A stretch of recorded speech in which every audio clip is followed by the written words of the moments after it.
Good morning.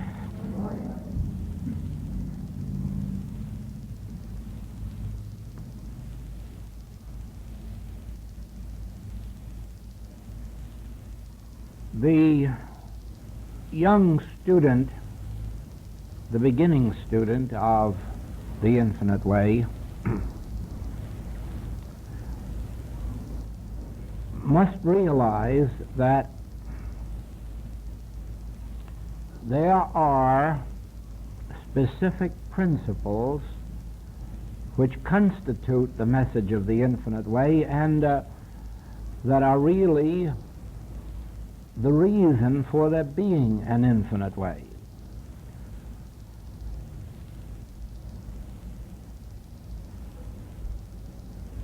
These principles, if they are not understood and practiced, would leave the infinite way in the classification of a philosophy, just something interesting to read and then to put up on the shelf. But the infinite way isn't that at all. It is a practical experience. You know that you have heard many, many times that the teaching of Jesus Christ is impractical and that it could not be adopted to our modern way of life. And this seems strange when you remember that this impractical way of life healed the sick, raised the dead, provided supply to those who needed it, was able to still the storms, bring peace where there had been discord. And this is called impractical.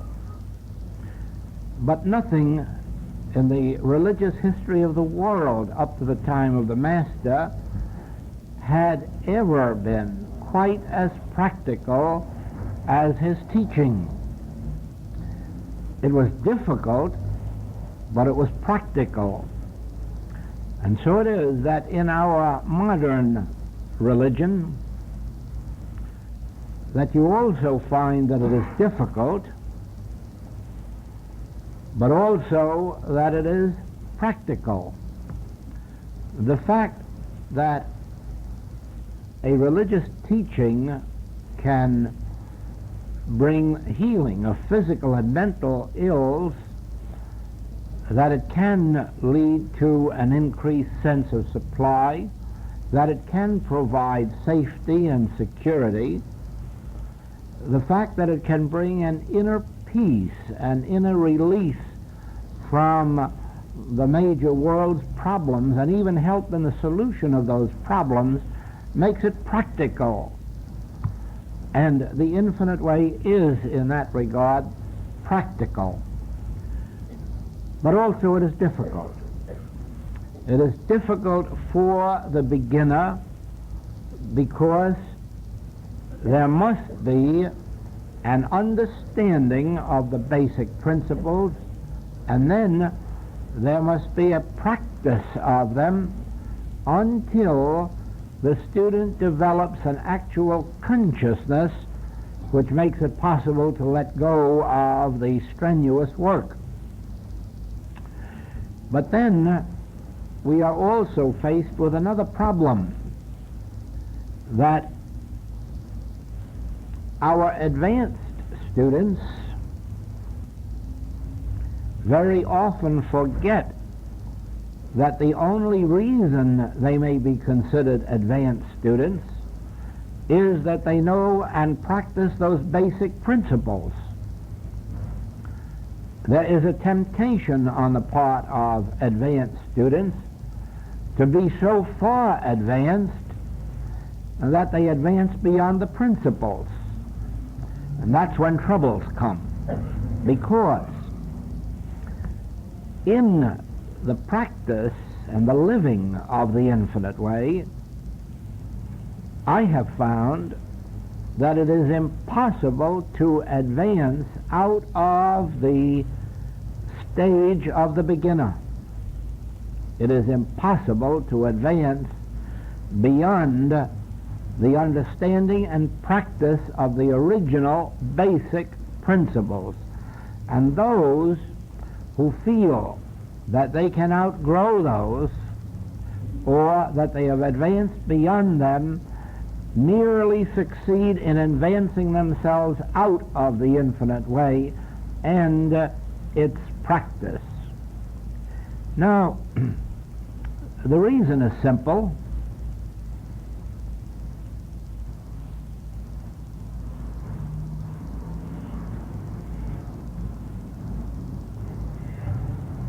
The infinite way has two basic principles that set it aside from other teachings and that really make it the infinite way.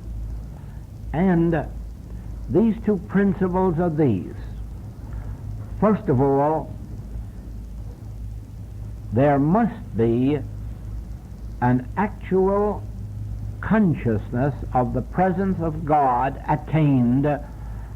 Otherwise, we are only in the realm of mental discussion, theory, belief, or knowledge. In the infinite way, you are nowhere at all. As long as you are merely in intellectual agreement or in a liking for the principles, you are nowhere at all until you actually attain some measure of realization of the presence. Let us put it this way. There is an invisible, transcendental presence, and that means, if we may localize it for a moment, that means that right here in this room, even closer to you than in this room, closer to you than breathing. Now imagine that for a moment. Right here in this room, even closer than that, closer to you than your own breathing, there is a presence. There is a spiritual, invisible, transcendental presence. There is an actual spirit called the Spirit of God, or in Christian mysticism called the Christ, which is only another term for the individualization of the Spirit of God in man. Now there is this presence, and it is within you. And you do not have to go to mountains or temples for it. You can find it sitting here in this room, or in your own home, or a public library, or any church where you may find quiet and peace. Wherever you are, it is literally true that the place whereon thou standest is holy ground, and therefore, wherever you are, you can come to the actual experiencing of this presence that is within you. Not only you can, but as an infinite way student, you have to. You must, in the last analysis, attain the awareness, the actual feel, the actual realization of a divine presence within you. You will not be able to analyze it or dissect it. You will not be able to explain it to your friends or relatives. It is folly even to try to explain it to yourself. It is enough that you can experience it, and then by the fruitage of that experience you will know that it is true. There are many, of course. You read this in the religious literature of the world, how many there are continuously fooling themselves that they are experiencing the presence. People who are having nothing more nor less than an emotional jag. The religious literature is filled with people who are victims of self-hypnosis and who write the most fantastic things and experience the most fantastic things. And the only way we know that it is not a true spiritual experience is that there is no practical fruitage from it. There is no peace attained, there is no harmony attained, no health attained.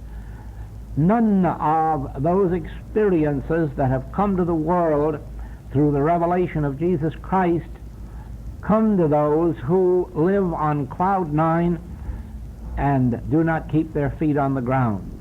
In other words, this experience, when it is attained, immediately acts to set one free. Free from what? First of all, concern. That is the first fruitage of the attainment of the Christ. It sets one free from concern. Problems may linger for quite a while, or problems may come and problems may go. Some problems may be solved through the activity of the Christ, yet other problems come to take their places.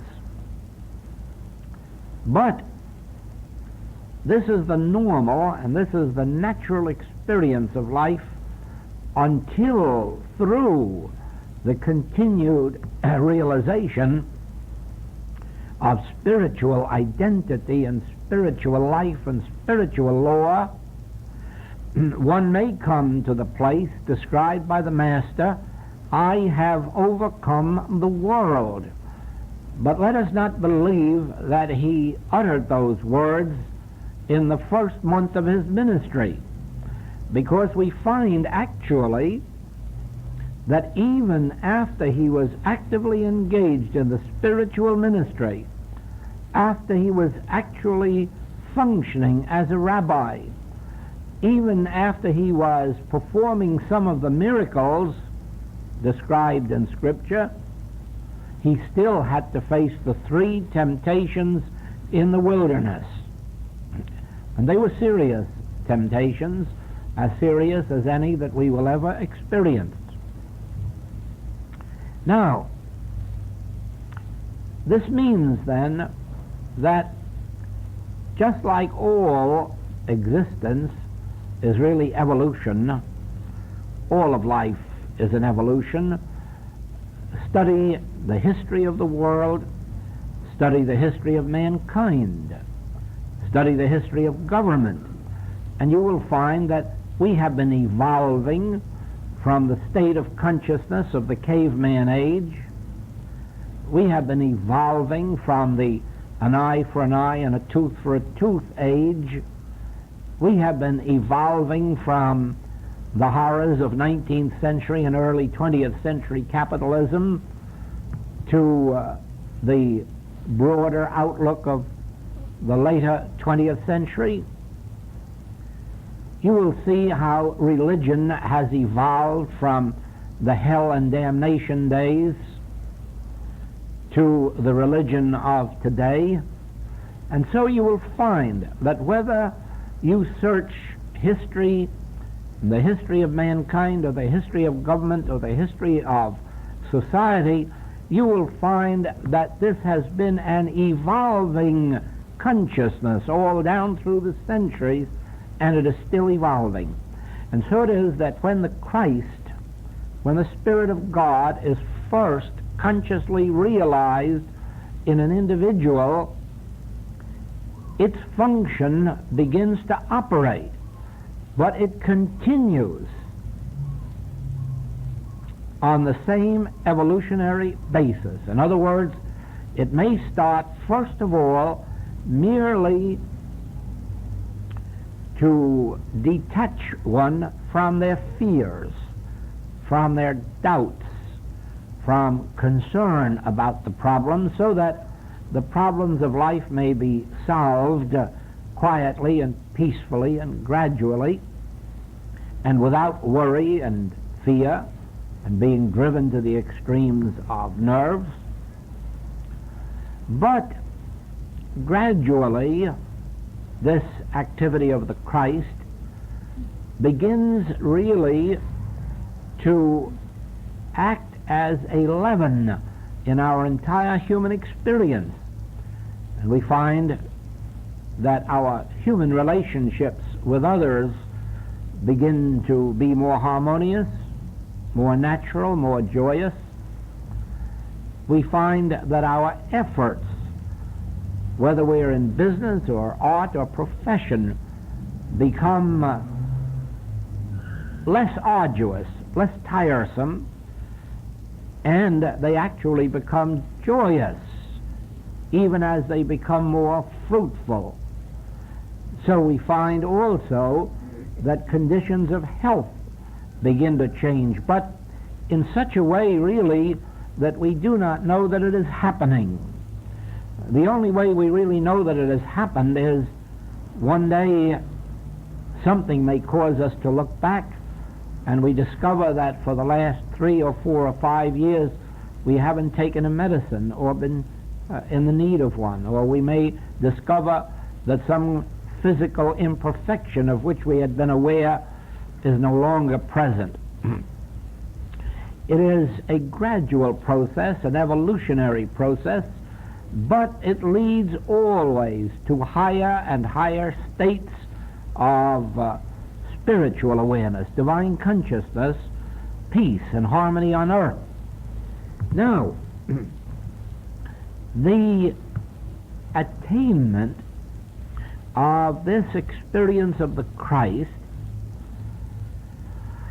is not really sufficient to complete our demonstration of our particular life's experience. In other words, there have been many in the history of the world who have attained some measure of this realization of divine presence, and yet have continued to suffer many human discords, many human diseases, injustices, inequalities, and I'm sure they must have wondered why, since this presence is with me, why do these outer conditions continue? I have found an inner peace, I have found an inner joy, and yet the outer experience does not match the inner harmony that I have attained. And here is where our work comes in with its second major principle.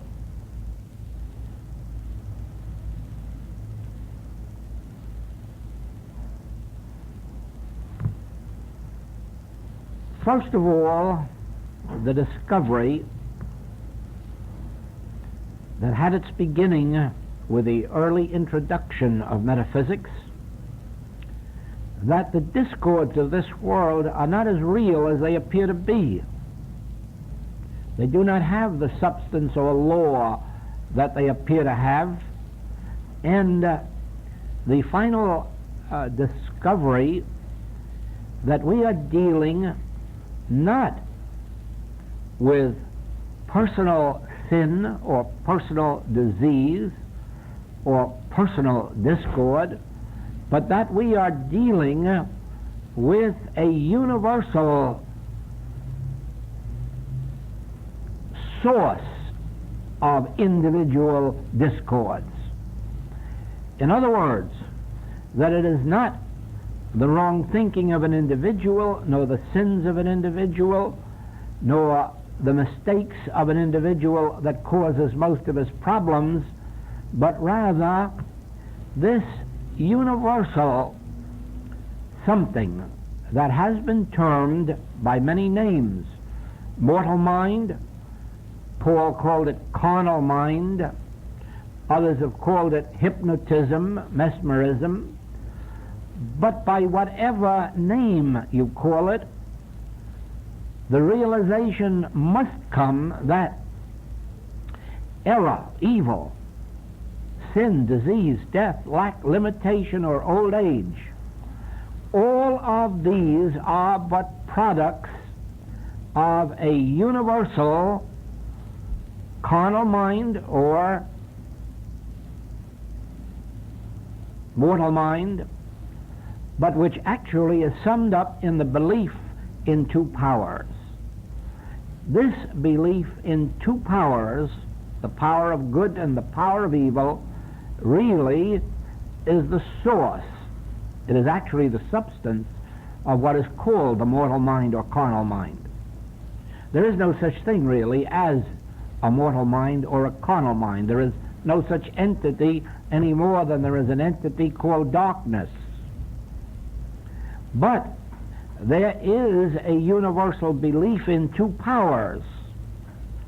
And this universal belief in two powers is actually the source of every discord, of every disease, of every sin, of everyone's unemployment or lack.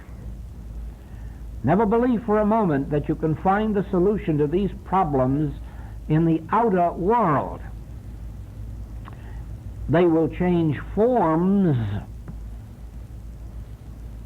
just as we have gone from the horse and carriage days to the automobile days, and as we are now progressing so rapidly in the air age. The forms of this world change, but there was unemployment in the horse and carriage days, and there has been unemployment in the automobile age, and there will be unemployment in the airplane age. In other words, you never will overcome unemployment by any means of economics or any means of sociology or any means of any subject that is known to the human mind. Unemployment will only end when it is understood to be the activity of a belief in two powers. And with that realization begins to end the subject of unemployment.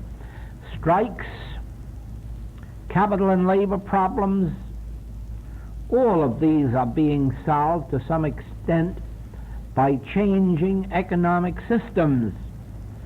But the last and final overcoming of these problems will only be through the realization that the problems never existed separate and apart from a belief in two powers. Trace any form of sin that you like, and you will find that it has its belief in either good or evil. Some believe it evil, and some temporarily think it's good. And so the belief of good and evil operates, and as long as it operates in our consciousness, it will either operate as good or evil, as purity or sin. All disease has its foundation in the belief of two powers. It makes no difference what form the disease takes. It has its origin in the belief of two powers. If there weren't a belief in an evil power, disease wouldn't be evil, it wouldn't be deadly, therefore it would not exist. Can we be sure of this? Is there a way of proving this? And the answer is, of course. How could any form of sin or disease or any unhappy situation be resolved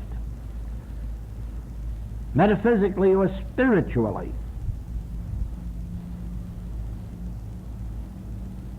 If these erroneous conditions had a law of themselves to perpetuate themselves, if there actually were laws of discord, laws of inharmony, laws of dis-ease, they never could be overcome merely through the realization of this as their basis, that their foundation came from this universal belief in two powers.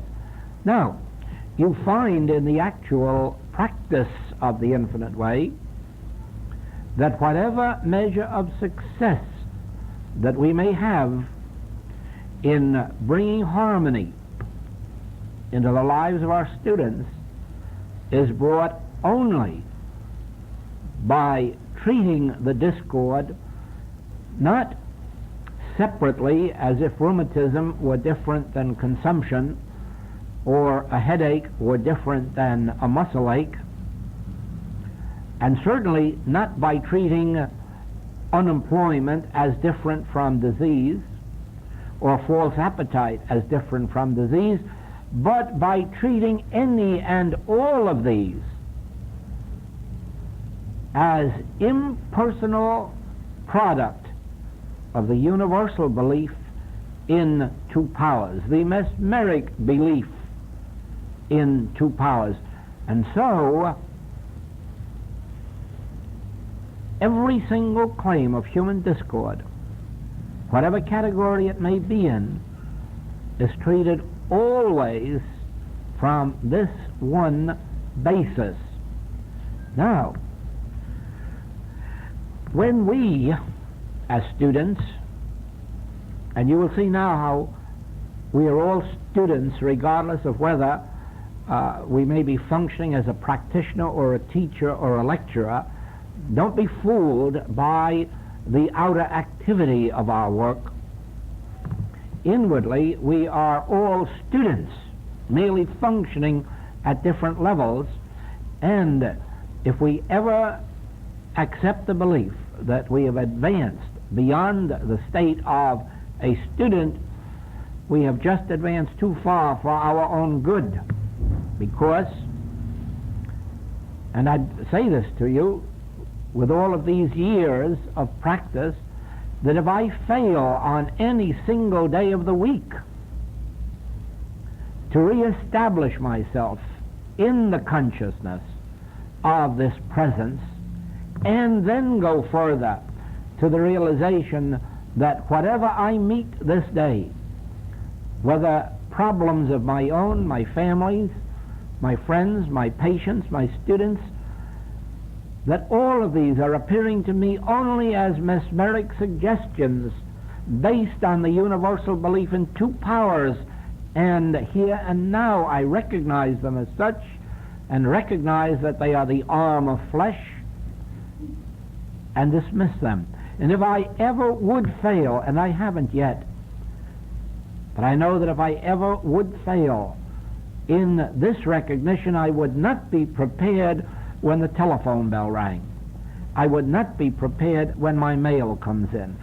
I would not be prepared when calls come for help. The reason must be clear to you. The Master gave it to us in these words: I of my own self can do nothing. Then, if I of my own self can do nothing, there must be something that does the work. There must be something that functions in my experience that is responsible for my life and its demonstration. And that is this: first of all, the realized presence of the Spirit within, and secondly, abiding constantly and consciously in the realization that I am being presented with pictures all of the time. Pictures sometimes good and sometimes evil. And these pictures I must not be attached to. I must not gloat over the good, and I must not fear the evil, but I must realize the unreal nature of both. This comes about because the function of the Christ is to break our attachment to this world, to the pictures of this world. It acts to stop our love of the good things of this world and to stop our fears and hates of the bad things of this world in the realization that both the good and the evil appearances are but appearances, are but the human dream, if you like. Awake, thou that sleepest. Why is it said to us that we must awaken? Because we are asleep, and in our sleep as humans we are dreaming, and we are dreaming of good and we are dreaming of evil. Now, at no stage of our unfoldment, from the very first day that we undertake the study of the infinite way, until the last day of our stay on this earth plane, must we ever permit ourselves to forget these two major principles, so that when we sit down to meditate, when we sit down to do our preparatory work of the day, or our protective work of the day, or our world work of the day, or our work for our families, that we at least know the goal of that work. We know what we're going to do when we sit down.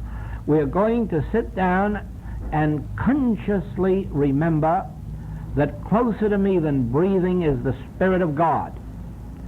Closer to me than breathing, within my own consciousness, is the fullness of the Godhead bodily. That God is fulfilling himself as my individual experience. God is fulfilling himself in an individual way. In one of us it is as an artist, and one as a merchant, and one as a lawyer, one in government, and one in any and every form is God fulfilling himself.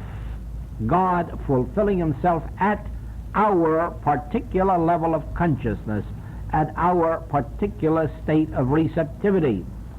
And this must be consciously remembered. And then, as we think individually of the members of our families, of our patients, of our students, again we are remembering God is fulfilling himself as the individual experience of this one.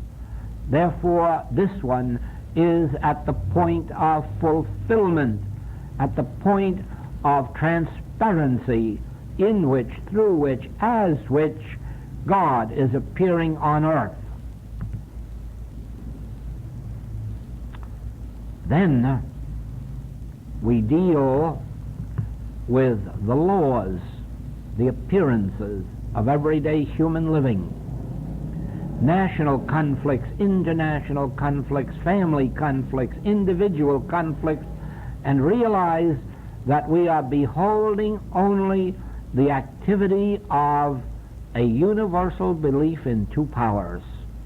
We never will know harmony until we recognize that we are dealing with a belief in two powers, and then when we establish ourselves in the realization, but I and my Father are one. And in this oneness, the infinite all-power, which is spiritual, is the only presence and only power functioning in my experience. You see, we do not choose the good over the evil. We leave both the good and the evil and exchange these for the spiritual.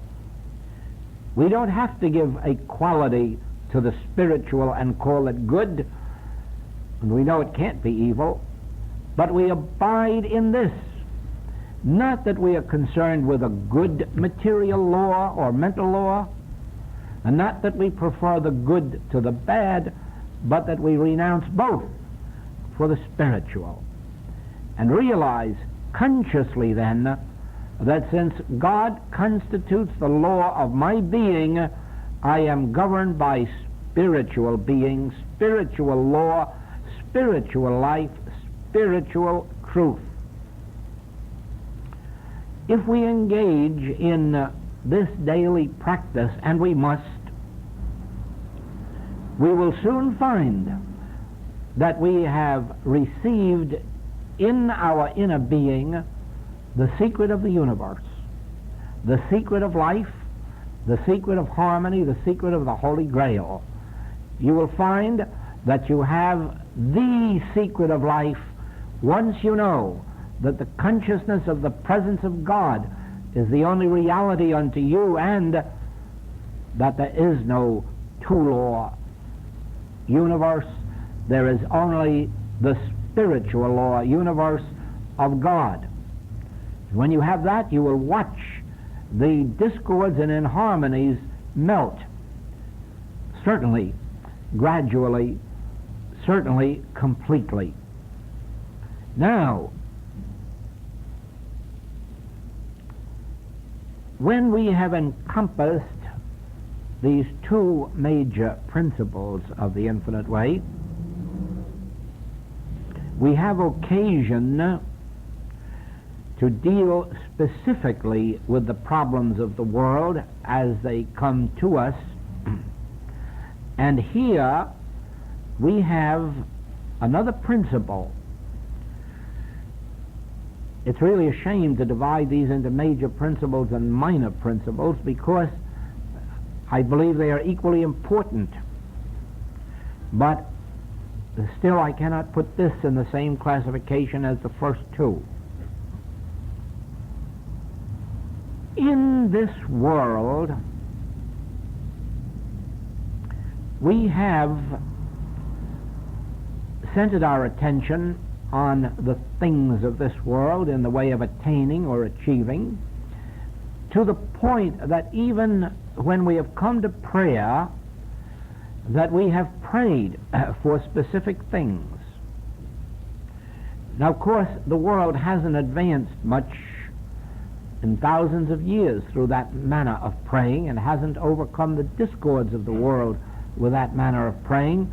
And in our work, we have found it more efficacious not to pray for anything, but to pray only for the attainment of the realization of God, and stop there. When the realization of God is attained or felt, those things necessary to our experience have a way of being added unto us. And I can illustrate that for you as I have in the past. I have brought the same point to your attention in the past, that when I am meditating, praying about this work of giving a talk or lecture or class, that I never sit down to get a message to deliver. I never ask for a message for today. I never seek a subject for a class. When I am doing my work, I am doing it only for the realization of God's presence. And then I find that when I'm seated or standing on the platform, that the message comes, and usually of a nature that meets some specific needs. And let me illustrate how wonderfully this works out.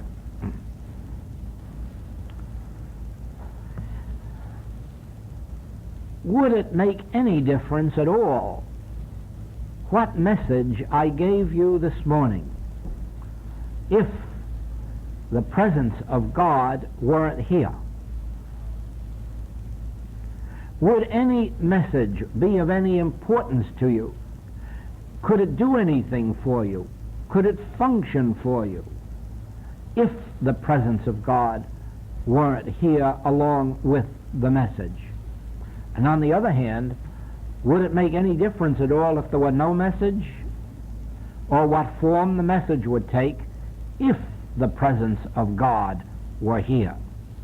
And you will quickly see that if you had to choose between having the presence of God here and having a good message, that you would really choose the presence of God, even if you had to take a poor message. Even if you had to take a message that at the moment meant nothing to you. Even if you had to take a message that you didn't understand, what difference would that make to you if in the message you felt an actual experience of God's presence, of something touching your consciousness, or giving you a moment of inner freedom or peace? And soon you will agree with me that it isn't of importance what I say on the platform.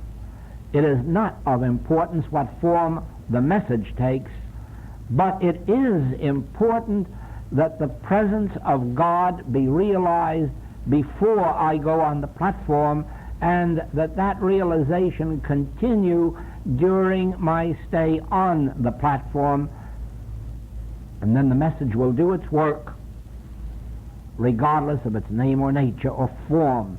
The message will do its work regardless of what particular words come forth.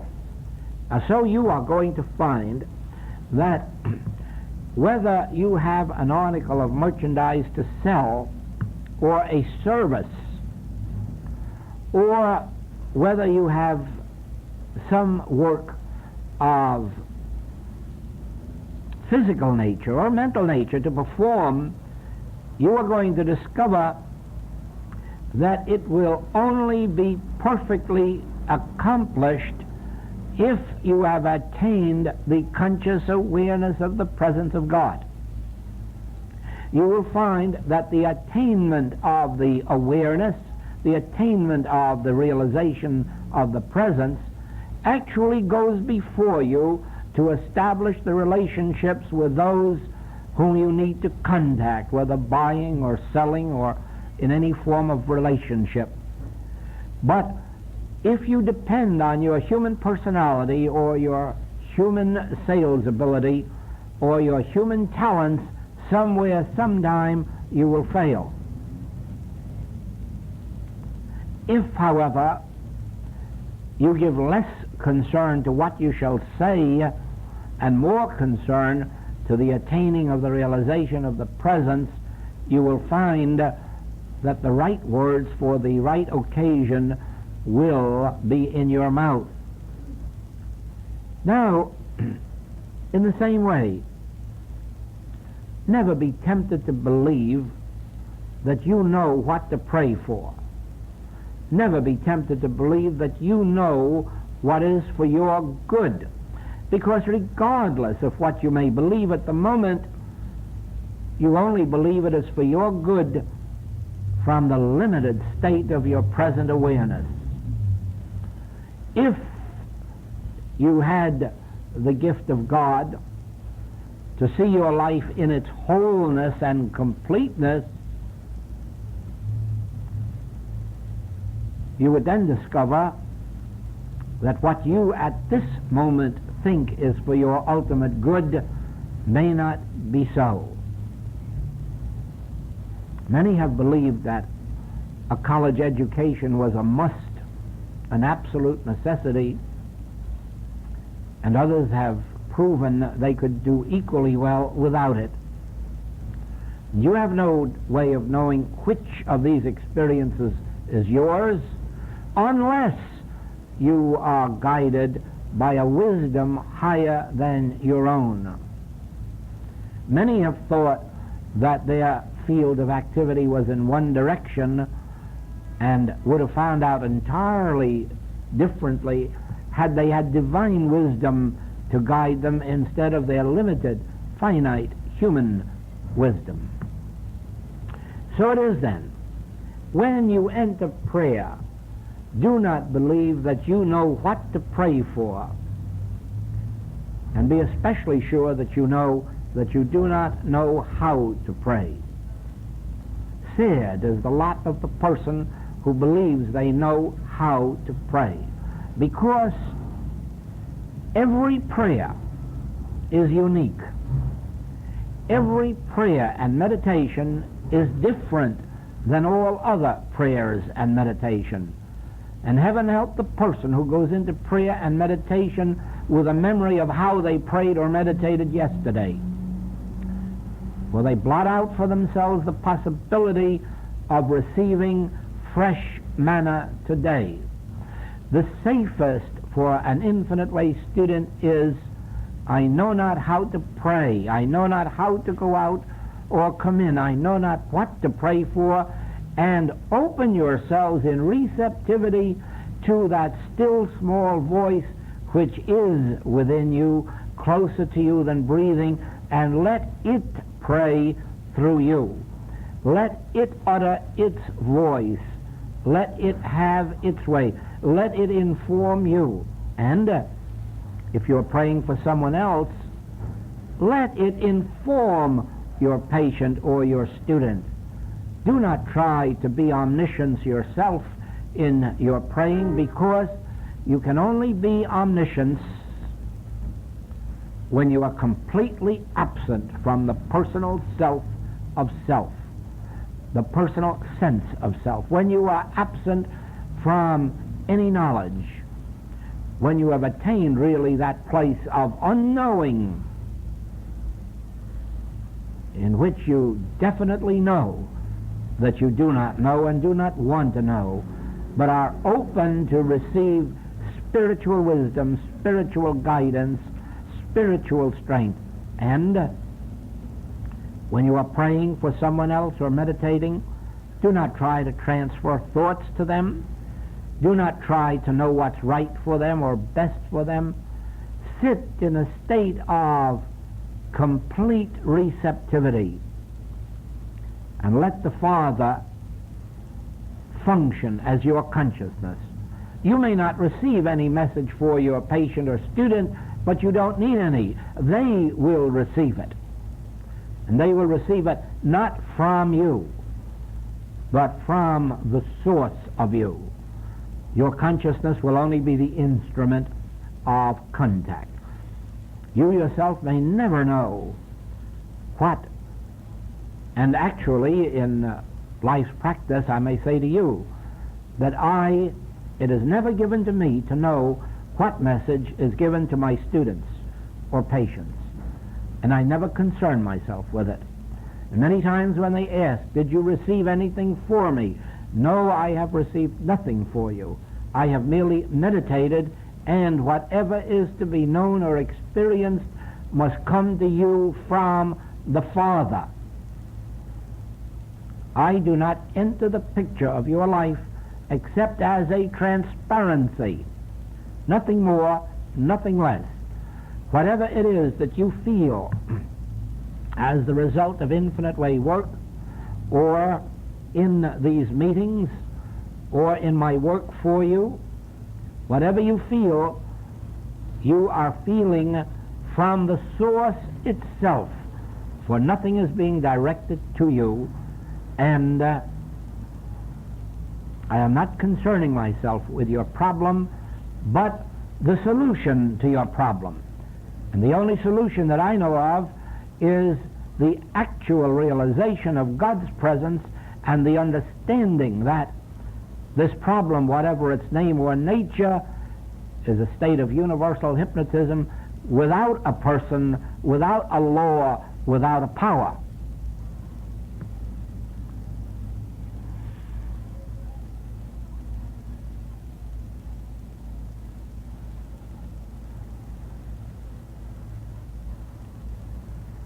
So it is, and that I would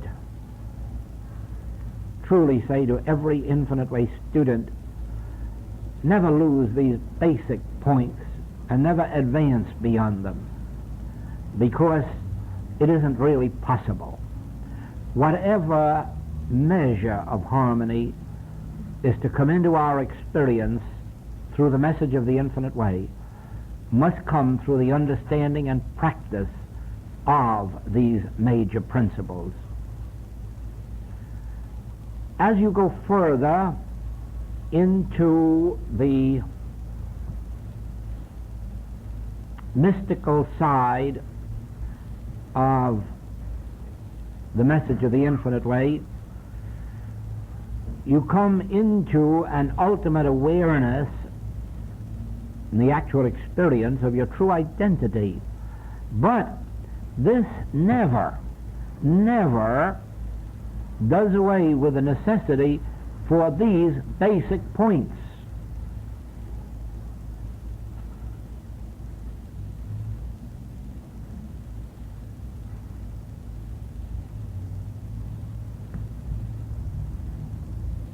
Probably there is one final point that I should touch on in this, and that is meditation itself.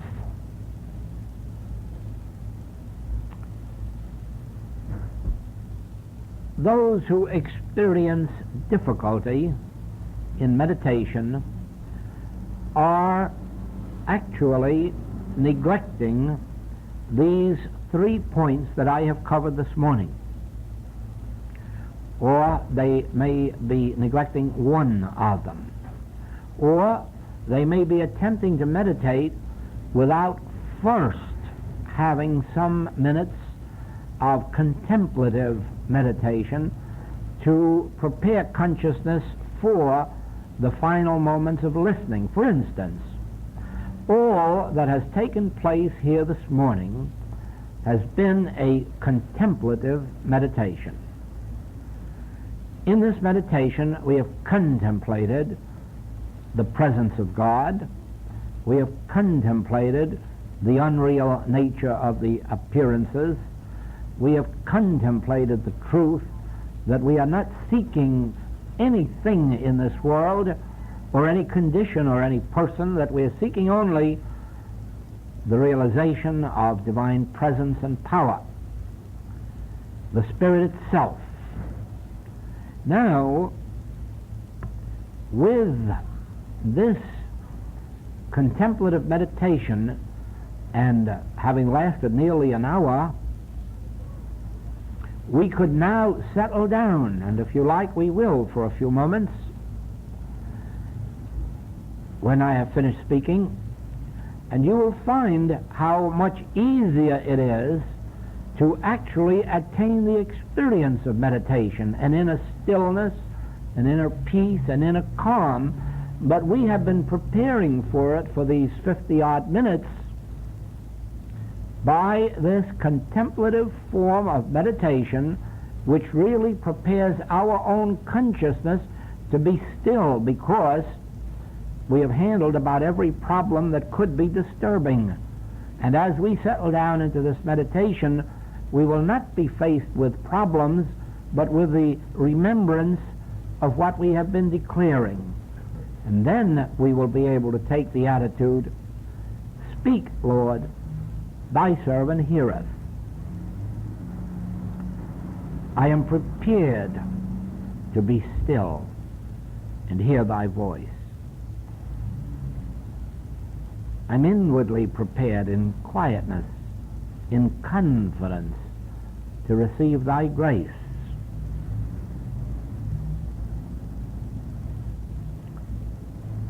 So, those who still find difficulty with meditation, see if you cannot give more time than you are giving to this contemplative form of meditation, and embody these 3 principal points until you actually experience a release, and then settle down into an inner listening attitude and receive God's grace.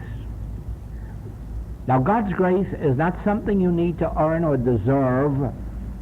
God's grace is not going to be withheld because of some sin of omission or commission.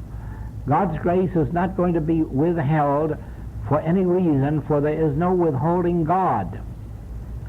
God's grace is going to be is going to be experienced if, regardless of your past sins or present sins of omission or commission, if you now can open yourself wholeheartedly to receiving the presence and receiving the grace, it will be given to you.